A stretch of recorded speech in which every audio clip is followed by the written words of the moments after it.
Yo, what's up, AD team? Austin back with another video. Today's video, I want to provide you some advice on how you can get a stronger weighted pull-up. I've given some advice in the past, but today I got some training techniques that you can actually implement literally as soon as possible so that you can actually work your way up to a stronger weighted pull-up.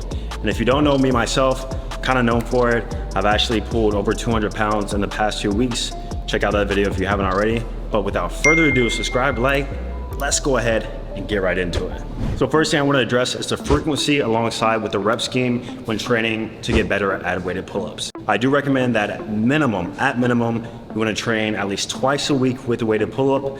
Ideally, if you really want to progress in it fast, I would say 3 times a week.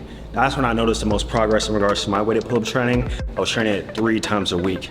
However, for the majority of my weighted pull-up training, I have been training it mostly twice a week on my pull days, back and biceps. And I put it at the forefront of my routine. So before I do any sort of rows, anything else, I'm always doing my weighted pull-ups first. Now in regards with the rep scheme, obviously in order to get better at training with heavier loads, you gotta train with heavier weight. So I would recommend anywhere between 3 and 6 repetitions on a usual basis.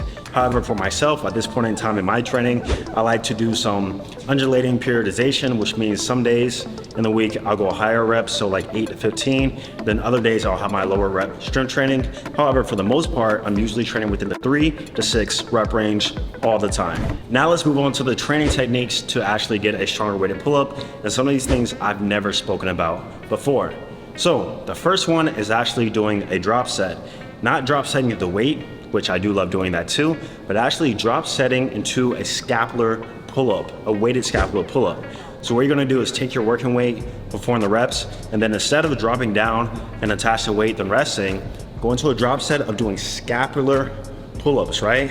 And what that's gonna do is gonna actually strengthen your scapula up, because for the most part, it's only trained either if you're doing bodyweight scapula pulls, which I taught that when you should do a warm-up for your weighted pull-up workouts. But for the most part, most people will never do weighted scapula pulls. So that's the first tip, do a drop set to weighted scapula pulls after every single set. You'll notice that first part especially is gonna get a bit stronger.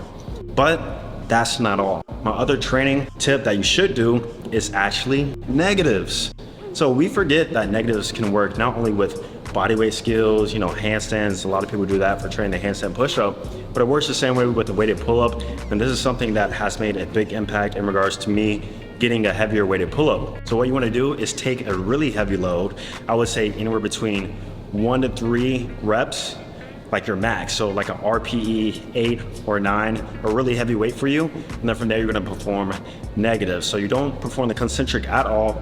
You start from the top, slowly lower yourself 3 to 5 seconds, and repeat that about 3 to 4 reps for anywhere between 5 and 6 sets, right? Since the reps are pretty low, we do want to train with a little bit more volume in our sets so that we get in the right workload and capacity, right? So try out negatives, will actually go a long way, and I really never see anybody training like that with weighted pull-ups. Now the next one are holds.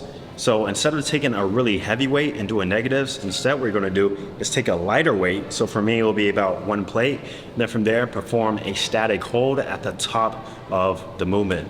So you wanna aim for anywhere at least 10 seconds, not super low like our negatives. So to pick a weight that you can hold somewhere between 8 to 15 seconds. In that range, I like the 10-second range. And then from there, that's gonna strengthen up the top portion of the weighted pull-up, because from my experience, that's where a lot of people have most of the issues. It's not necessarily the bottom part, but it's always this top part right here.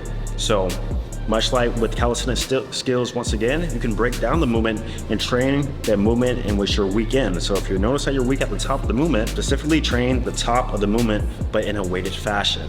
Or if weight is too heavy for you, let's say you're only working with 1 plate right now, you can do it body weight or even micro load. Use a 5-pound plate, a 10-pound plate, or even a 25-pound plate. So guys, implement those training routines, I would say ideally between 2 to 3 times a week with your frequency. I promise you, if you're consistent, you're gonna see a big increase in your weighted pull-up strength.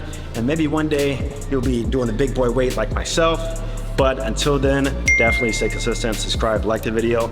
And also if you want personal coaching by me so that you can actually implement these concepts to an actual full training routine, I'll leave a link down below. It's where I'm doing my one-to-one coaching. As you see right now, I'm actually on a cut myself. Damn. So check it out.